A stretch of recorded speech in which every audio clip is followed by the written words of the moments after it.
camera over here, so you're not actually on camera, but everybody will be hearing whatever you're saying or what questions you're asking. So I always like to start out with a story. A long time ago, in a galaxy far, far away, Rhode Island specifically, I was 10 years old and my mother passed on. And without a second thought, my father's parents, my grandma and my grandpa, they just moved in and started taking care and raising me and my sister for several years. So these are very special grandparents. I mean, I know all grandparents are special, but this one actually gave up quite a bit to help raise me and my sister in a crisis. Fast forward several years, I get out of undergraduate, I've been accepted to law school, and my grandfather passes on. This was only 2 weeks before I had to load up the car and drive out to law school. So my grandmother, being a very proud grandmother, my grandson's going to law school. She gave me 1 day for orientation and then started asking me questions about the estate. As if I walked through the door and just everything dumped into me and suddenly I was this famous attorney. It's like, well, I learned very quickly that no matter what question you ask a first-year law student, they're always going to give you the same answer. And the answer is, no matter what the question, I don't know, let me look it up in the law library. So my grandmother kept calling me. It was an average about every 2 weeks or so with a question about the estate. And the reason she was asking me instead of the attorney is every time she called the attorney, she got an answer that she couldn't understand and a bill. So, well, my grandson kind of owes me, and that's fair.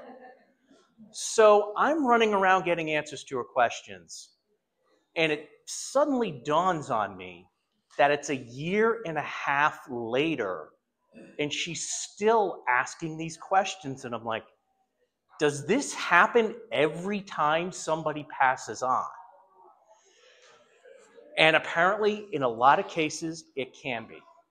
So I'm running around the law library then trying to figure out, once I'm out and I'm practicing as an attorney, how can I prevent this stuff from happening for my clients so they don't go through what my grandmother did? And that's when I found something called a revocable living trust. There was a book called The Living Trust by this guy, Henry W. Apps III. And I got to this book by going to the head librarian, and he said, oh yeah, this is exactly what you're looking for. This is the book. We don't have it. And he sent me across the street to the mall to actually get it at the bookstore there. And that's when I really kind of dedicated myself in my future practice to helping people avoid problems ahead of time by getting things squared away. So that's really what we're kind of talking about today. So let me just take a quick poll. They're not going to see you on the camera.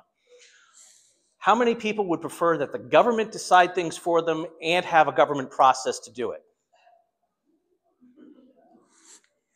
Nobody. Nobody. Okay.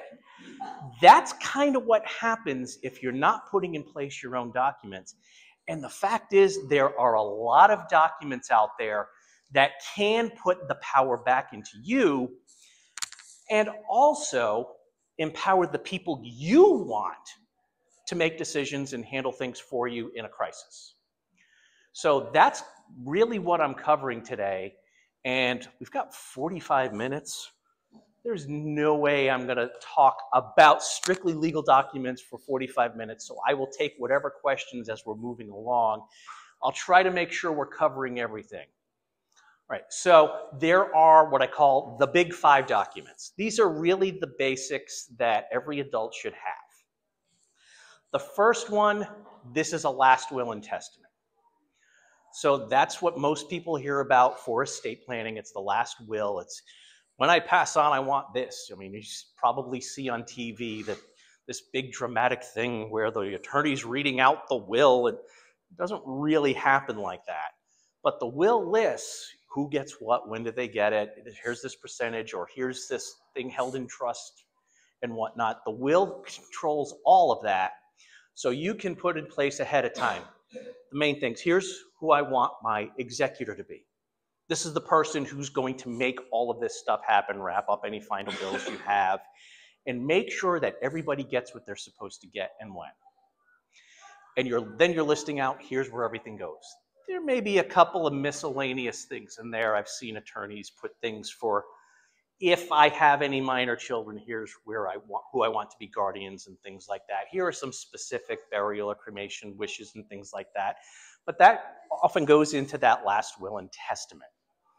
So that's the document you hear about. Now, here's the one thing that a lot of attorneys who handle the same type of work my grandmother went through for my grandfather's estate, the last will and testament means probate.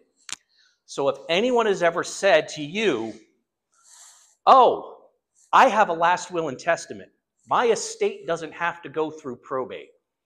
No, that's entirely wrong. Probate actually is, here's what we do to execute that will.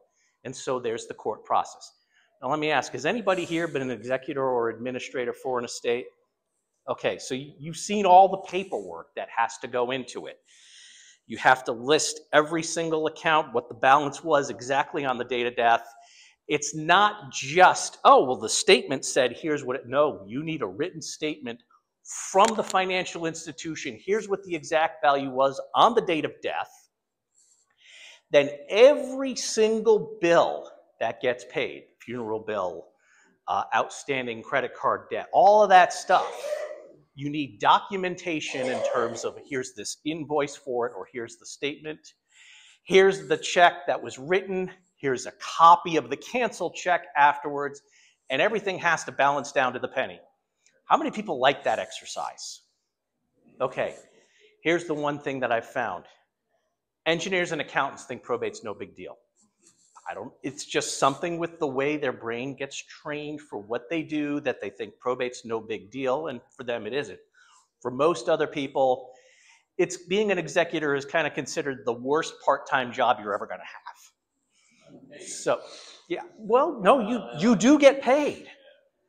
You do get paid. They can, usually the benchmark is somewhere around 5% of whatever the assets are that are in probate. Now that's a lot if you really think about it. Now, when you talk to the heirs, and there are attorneys that'll do this, well, look, we've got some paperwork. You can make us the executor or the administrator. We can handle all of it for you for 5% of the estate. They're going, well, okay, we're still getting 95% and we don't really have to do anything. Okay, not a bad deal.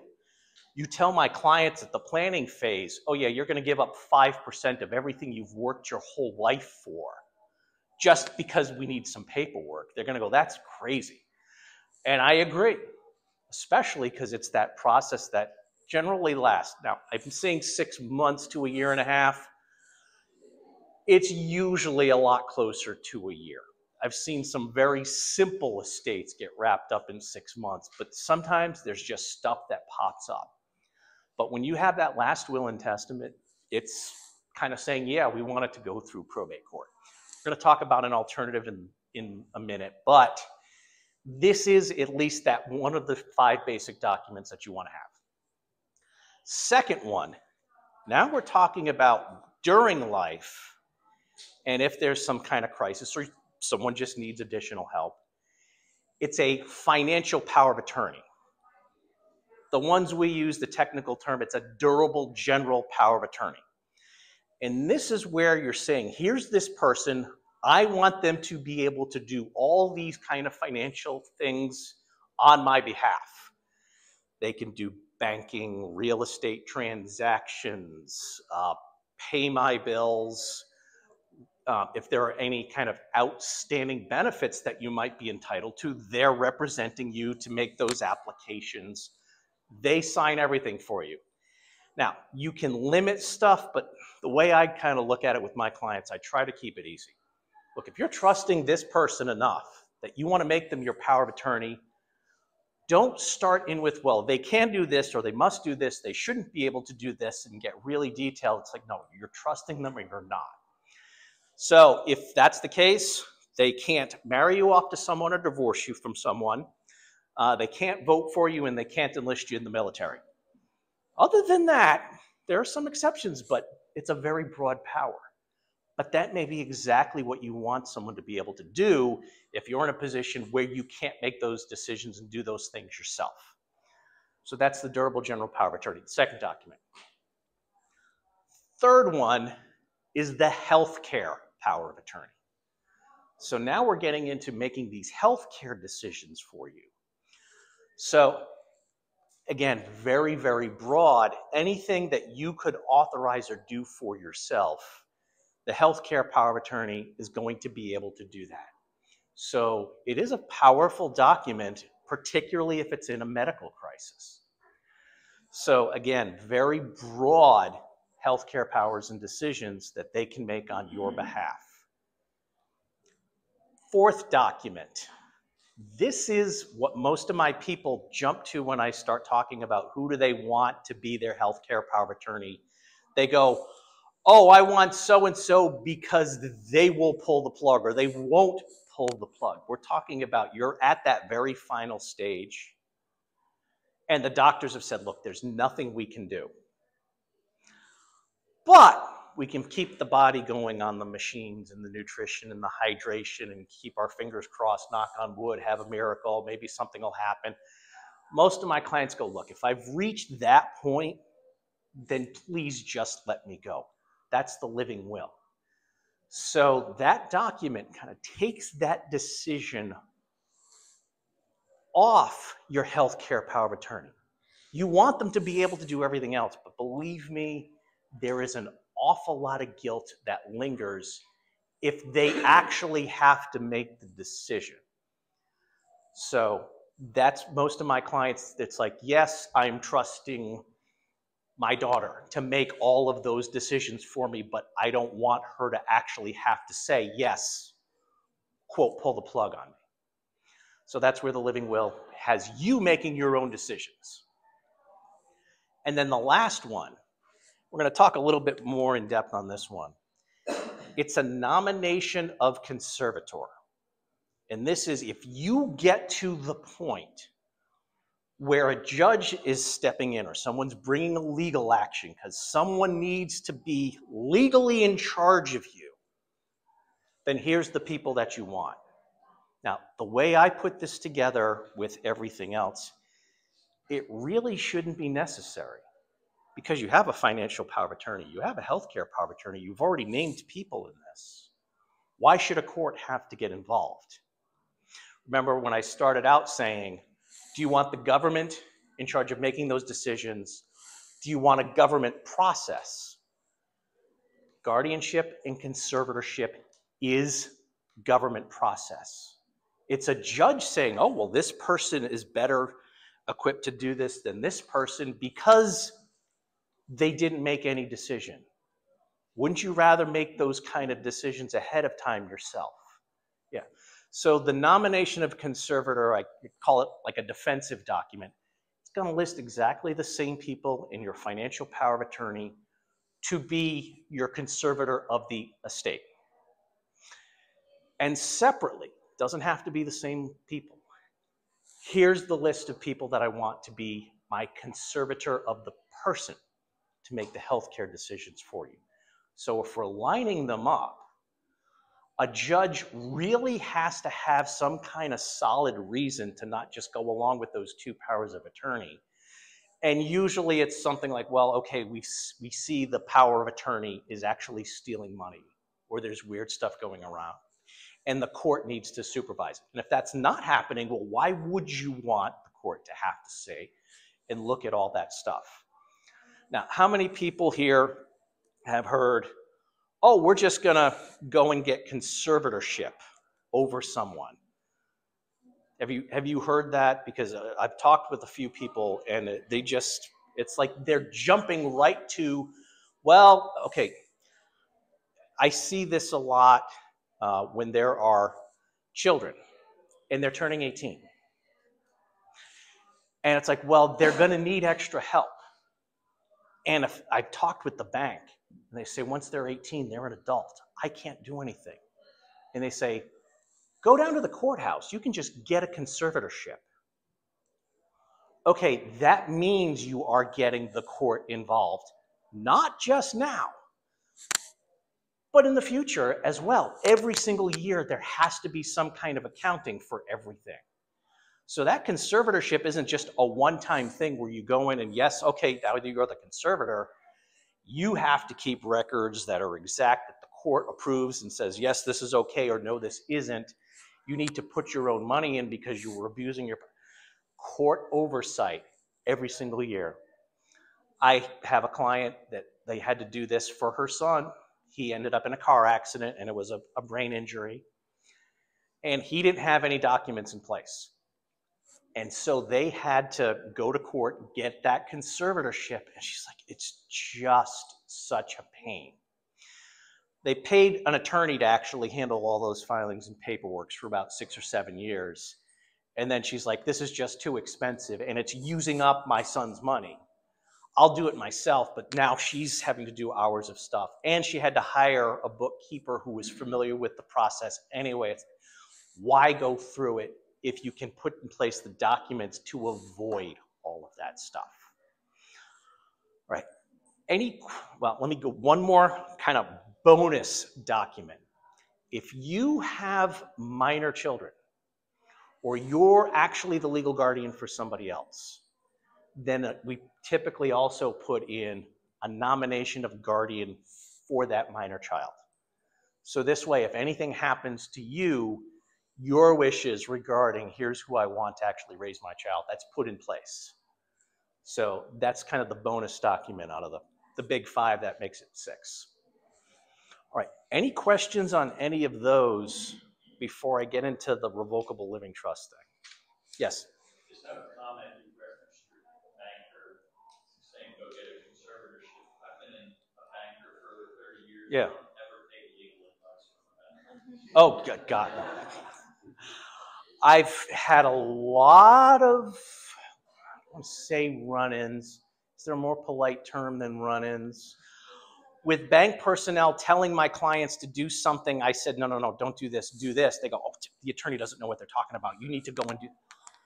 Couple of cases, I was actually doing Medicaid planning. Now, I'm not going to talk about irrevocable trusts and Medicaid planning in here because the next session with financial planning, I'm going to be working with Mike. He's going to talk about some long-term care and other things.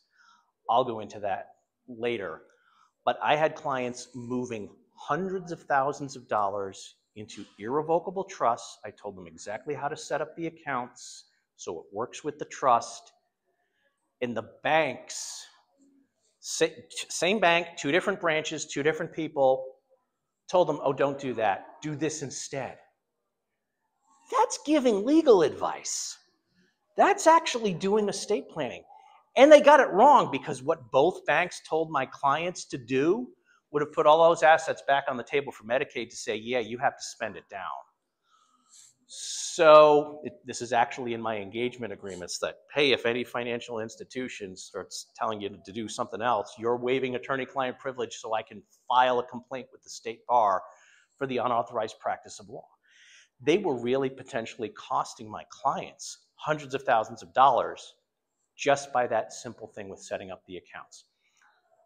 Good news is that bank is no longer around, at least in the same format. And this was about 3 years ago, so you can kind of do some math on and make a couple of educated guesses. I'm not going to say exactly which one, though. All right, any other questions before I talk about revocable living trust? Yes? So, like with my daughter turning 18, we've already spoken about things.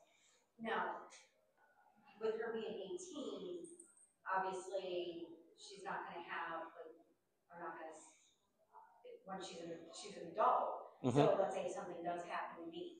It's okay that nothing isn't written down for that, like that's already arrangements have been made with a family member, or does that still need to be written down? Well, she's a legal adult. Okay. She doesn't have an actual guardian. Right. We're putting backups into these documents. In fact, thank you for that lead-in. Let me talk a little bit about how I approach the people that you want in these particular documents. I think it's a massive inconvenience and potential setup for conflict to have anything. And I see this all the time. Oh, I've got my 3 kids. Can't I make them all co-powers of attorney? Or can I make them co-executors or trustees? The reason they look at that is, one, they don't want to have to choose among the children as who's first, second, who's third. But they also assume, oh, well, if I have 3 like co-trustees, it's going to spread the work around. No, it's not. If you have 3 co-trustees, it's actually tripling the amount of paperwork, because the financial institutions are going to want everybody to sign off on everything. Now, if you don't trust any one of your 3 kids, and that's why you're doing all 3, I'm like, nope, throw the kids out as people being these agents, and let's come up with other friends or family members that you do trust. So who should you have as your financial power of attorney, or your executor, or your trustee? I keep this simple for my clients, and honestly, I think there are a lot of law firms that make it a lot more complicated than it needs to be. So I really boil all of this down to 4 big questions. And that first one is, who do you trust to handle financial things for you if you can't? And the scenario I lay out is, if we put all this documentation into place, everything's exactly the way you want it. You drive out of my office and you're in a car accident. You don't pass on, but you're in a coma for 3 months. All right, somebody needs to step in, make sure the bills are getting paid, take control of the accounts, keep everything going and afloat, so that when you get out of the hospital, you're not left with things being repossessed and utilities turned off and having that big mess. They're keeping your life going. But, okay, if you don't make it out of the hospital, this is also the person who's going to be in charge of making sure that everybody gets what they're supposed to get and when they're supposed to get it. So we're looking for one person. If they can't do it, we have a backup. And then if they can't do it, there's a third just-in-case person. A lot of people have trouble with that last one, but we stop and we really go into it and try to figure out, so you have at least that list of 3 people. Yes? Okay, so say you have your list of people, and the first person, you go to them, they don't want to do it. You go to the second one, they don't want to do it. Third person don't want to do it. What do you do? At that point, it depends on what we're doing and how we're setting things up. If we're doing the revocable living trust, I usually refer over, okay, whoever is the trustee of the trust, and I put the process for selecting a trustee in there. Occasionally, it's a corporate trustee.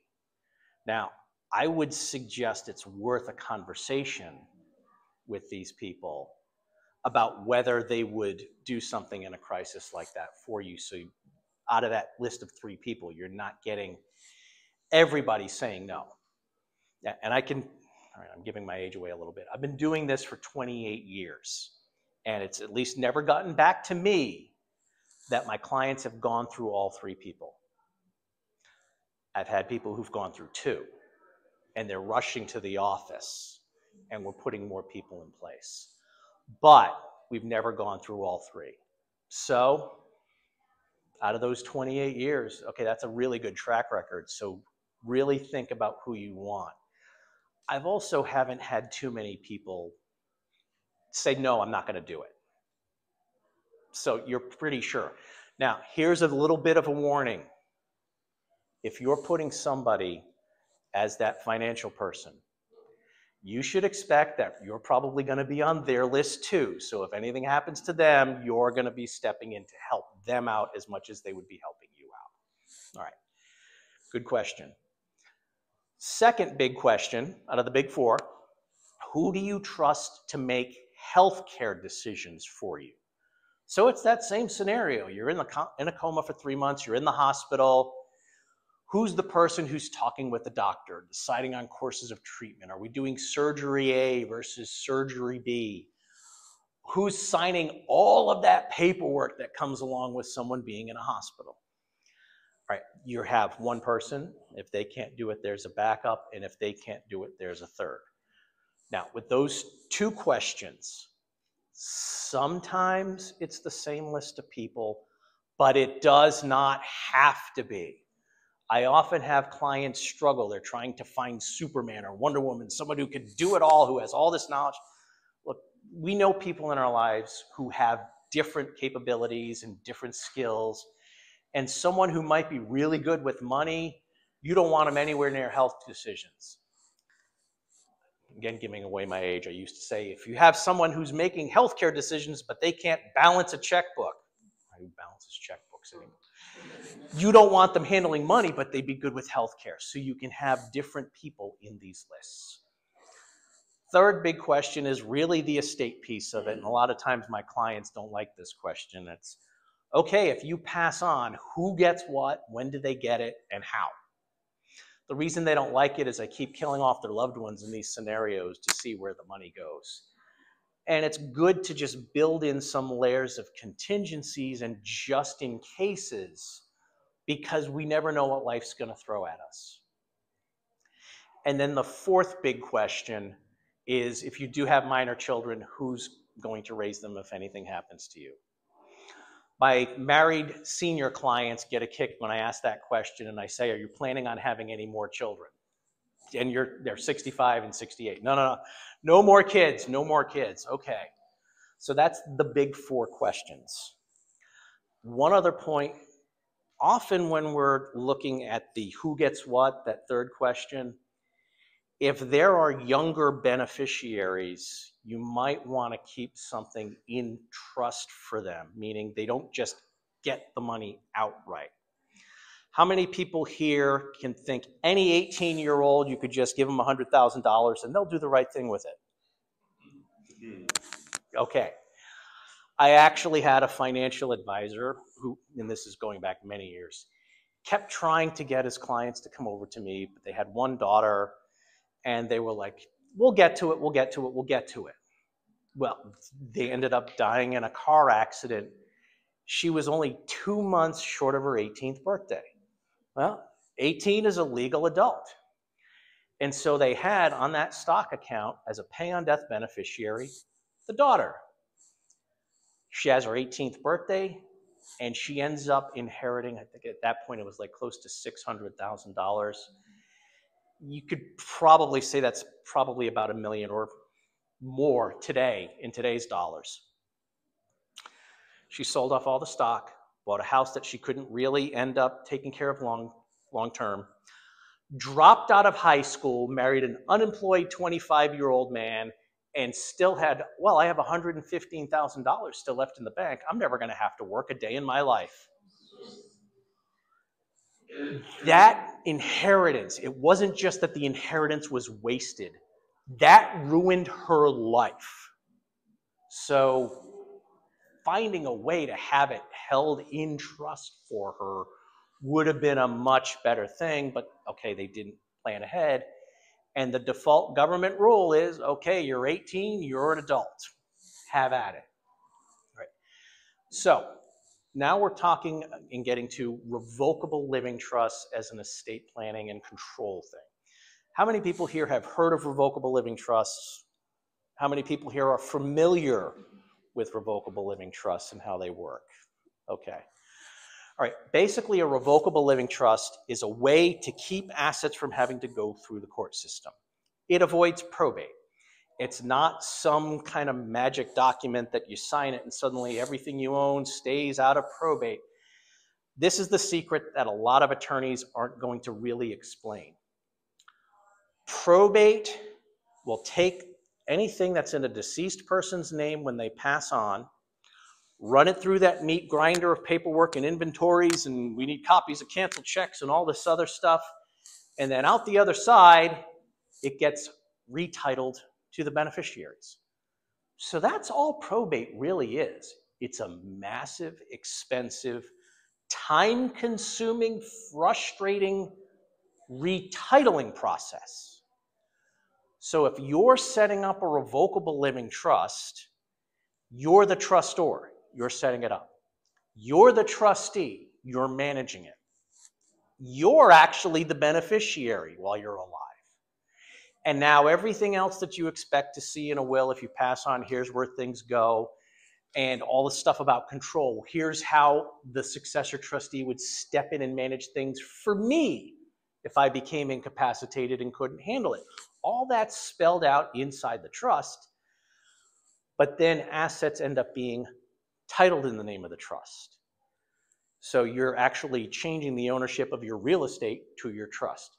And the easiest way to think about this as a concept is as if it were a corporation and you were the only shareholder, you were the only member on the board of directors, you were the only corporate officer. You still keep control of everything. But all your assets that are in the trust, it's like you're slapping a label on it that says it's owned by the trust. So without losing any kind of control, it stays out of that court process for not just death, but incapacity. So this is what actually my grandmother put together for her estate, and my father and my aunt, they settled the whole thing within a couple of weeks, and it was just done. So that's the revocable living trust. It avoids probate because of that titling of assets. All right. Any questions on that? All right, it's time for me to kind of plug a webinar that I have coming up, and it's called Planning Around HD. So it's running specifically through a lot of the things that I talked about here, plus some of the things I'm going to be talking about at the end of Mike's session.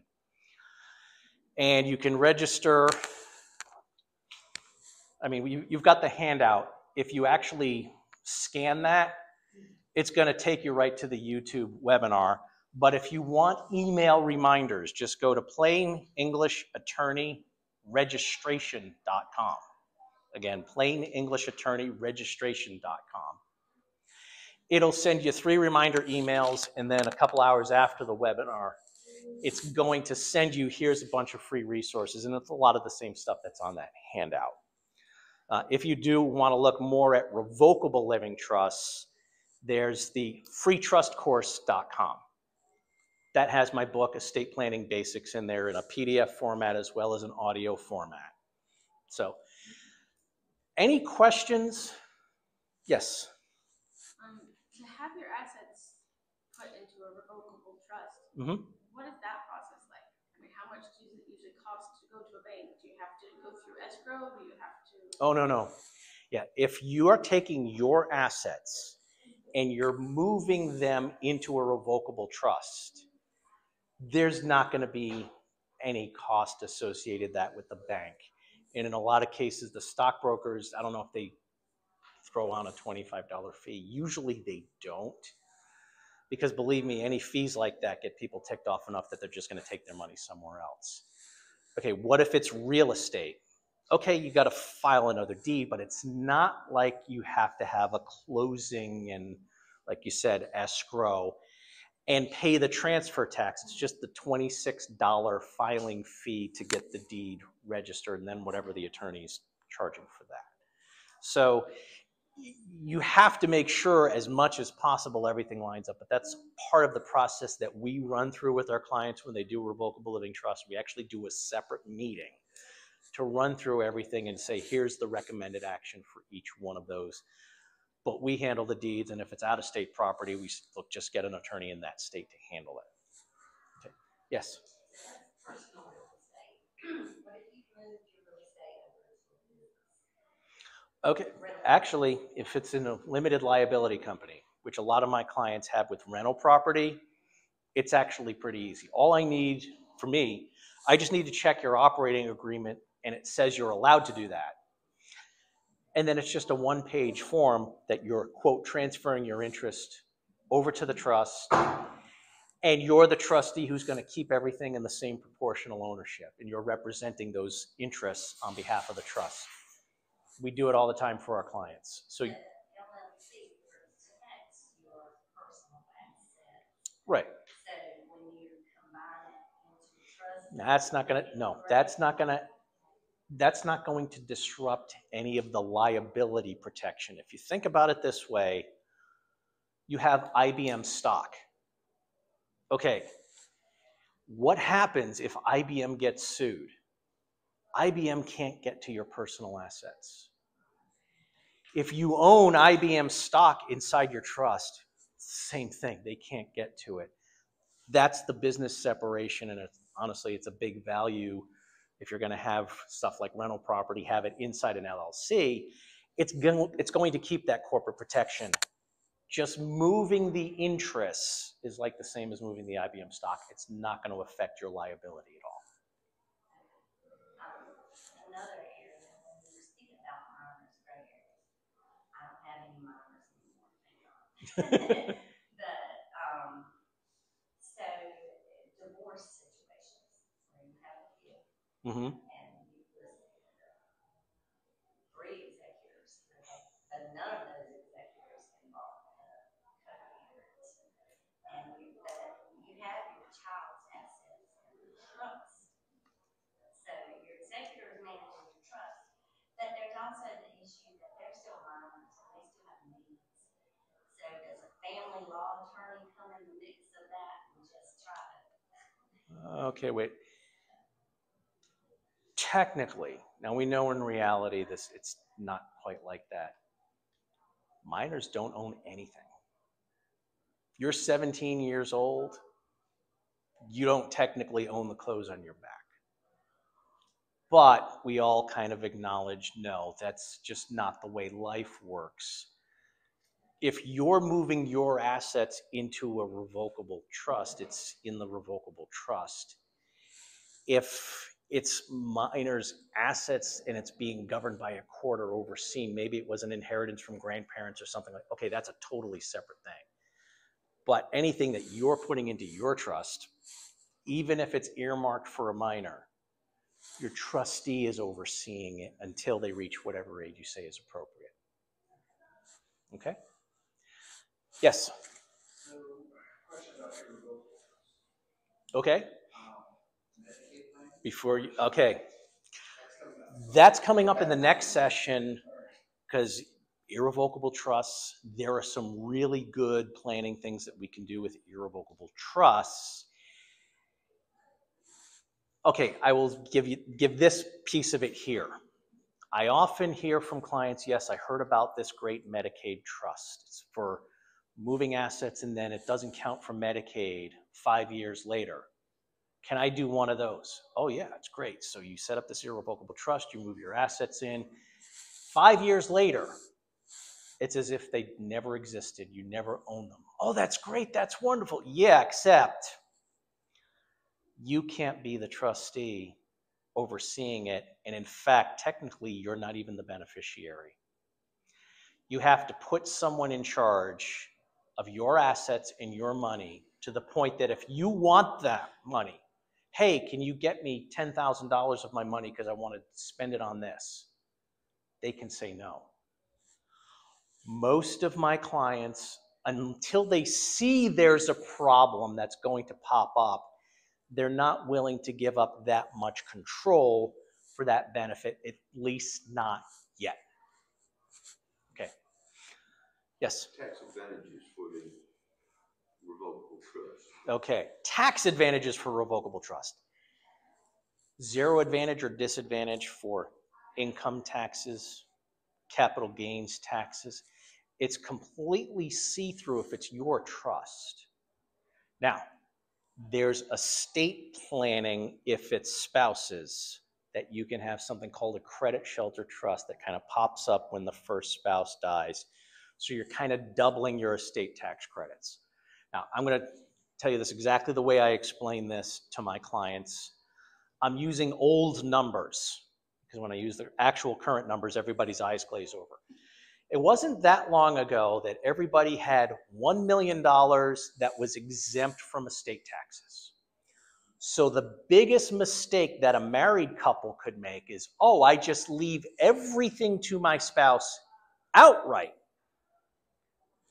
and not use those credits. So when they pass on, if they've got $2 million, okay, that's $1 million that's subject to estate tax. I think I got the number right. $435,800 has to be written out in a check to the federal government for estate taxes. If you had that revocable trust with the credit shelter trust and you put it $1 million and $1 million, and then they passed on, and let's just say they spent exactly as much as growth and whatnot, no estate taxes. So you can have that credit shelter trust. Now, what's the actual number? 13.61 million per person. I do have clients that have to worry about that at that level. But, and this is the big warning, there are a lot of people who have assets that are growing. And at the end of 2025, that number's kind of cut in half. We're actually, for estate taxes, it's $5 million per person in 2012 dollars, and it's indexed to go up.